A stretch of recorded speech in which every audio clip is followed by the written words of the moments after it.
Today we're talking about our belief systems regarding how we feel our experiences are created and how these beliefs influence our motivation, our anxiety level, and our overall life satisfaction. Stick around.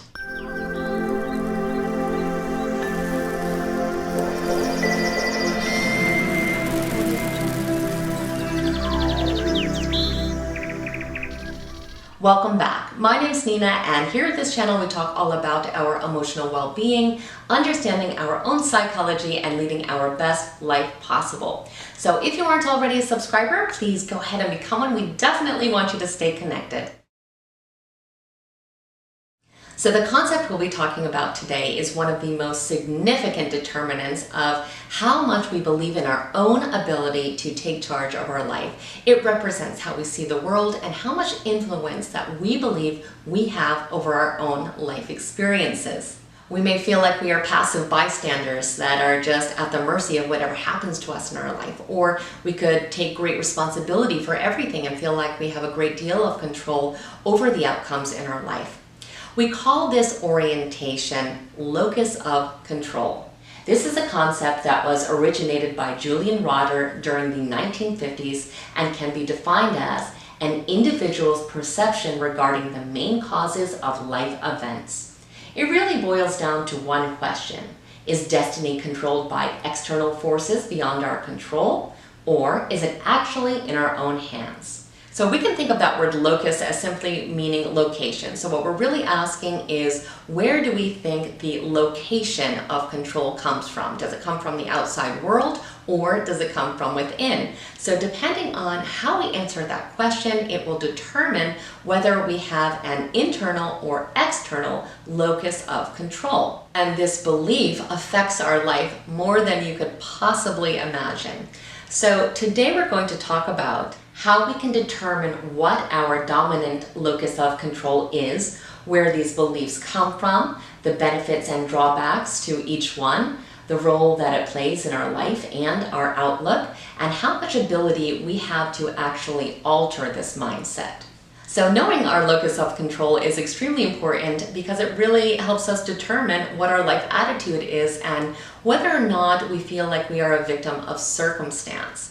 One important thing to remember is that this is a construct that really is a continuum that has one extreme on one side and the other extreme on the other side. So it is more likely that we are going to be somewhere on this spectrum, but most people do have an extremely dominant locus of control. And this is extremely beneficial to know because it influences our perception and how we understand the whole universe. So let's go ahead and look at the characteristics of both so you can see which side of the continuum you feel that you most likely fall on.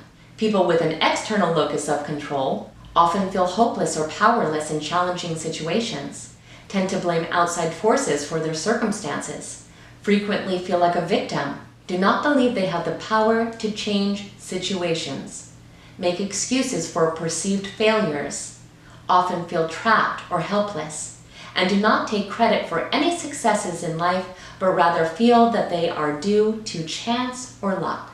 So when we have this type of locus of control, we can just feel like we are riding the waves of life and there is no way to steer the boat, which can make us feel extremely fearful because we feel like we're not really navigating anything, that life is really a game of chance. And what that can do is it can also affect our motivation because we don't feel that it is our own effort that is really going to contribute to our success. It's more these external forces that are really having the stronger influence.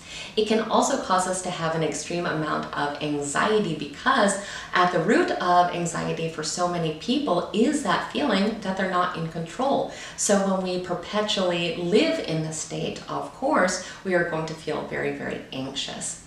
So let's go ahead now and look at the opposite. Let's go ahead and look at the internal locus of control. People with an internal locus of control tend to feel more confident in difficult situations or challenges, have a strong sense of self-efficacy, believe that they can make meaningful changes in their life, take full responsibility for both successes and failures, are more likely to strive for achievement, and display greater motivation. So the main difference here is that people with this locus of control really do believe that their actions are going to make a difference. They believe that there is a lot of control that they really do have over their life, that they have a great deal of influence. So this makes them, of course, feel a lot less anxious because they feel like there's something actionable they can do to prevent or improve situations. And it can also lead them to feel a lot more motivated because they're going to feel like their efforts are going to lead to some kind of positive outcome. Now, that being said, we want to be careful not to overgeneralize and say that one locus of control is necessarily better than another. There's a lot of complexities that we would need to consider. However, research has indicated that people that do have that internal locus of control are a lot less stressed, they are less depressed, and overall they experience a lot more happiness in their life. So where do our beliefs come from? Where do we really get our locus of control? Well, really it is a combination of factors usually. It could be our life experiences, it could be our conditioning, and it can also be our genetics. So more often than not, we tend to mimic the attitude and the behavior of our caregivers. It could also be just our life experiences has taught us to be one way versus another way. Or it could just be that genetic predisposition to one side versus the other side of the spectrum. And age and gender can sometimes play a part as well. Men do tend to have more of an internal locus of control, as do people as they age. So that being said, and most importantly, we have to ask the question, if we are not happy with our locus of control and that we believe that it is contributing to negative outcomes, is it possible to change it? And the answer to that question is yes, absolutely 100,000%, and I am living proof. And actually changing my locus of control has really relieved so much anxiety and suffering in my life because I feel completely empowered. So yes, it is possible. And let's talk about how we can make this shift. So the first thing we have to realize is that in life, it is never healthy or constructive to feel that we are a victim.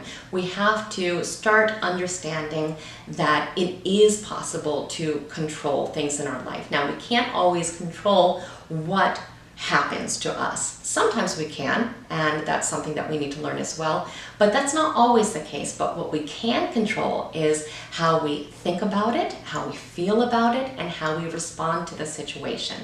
And we can really start this process by really looking at the circumstance and reframe it into something that is actually constructive and beneficial to us, and that causes a lot less suffering for us. Just realizing that we have at least some control over the degree that something is going to affect us is extremely empowering, and that can start to really shift that locus of control. Think about two people in the exact same situation. Now, coming from whatever locus of control they have, they're going to respond completely differently, and they're going to have a lot less suffering on one side than they do on the other.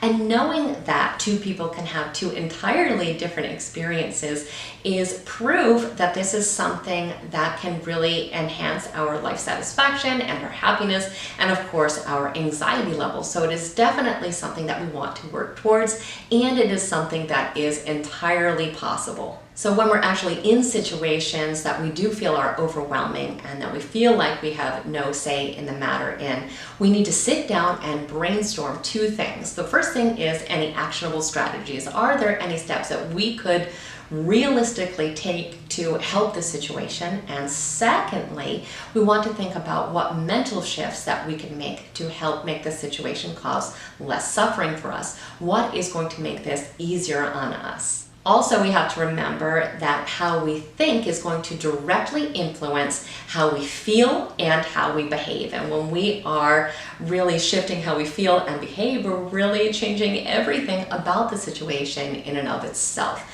So right there is evidence that we really can change our locus of control. So I truly hope you found this video helpful, and if you did, please like it, go ahead and share it, and also do become a subscriber if you aren't one already. We definitely want you to stay connected, and I thank you so much for spending time with me today. Have an absolutely amazing day.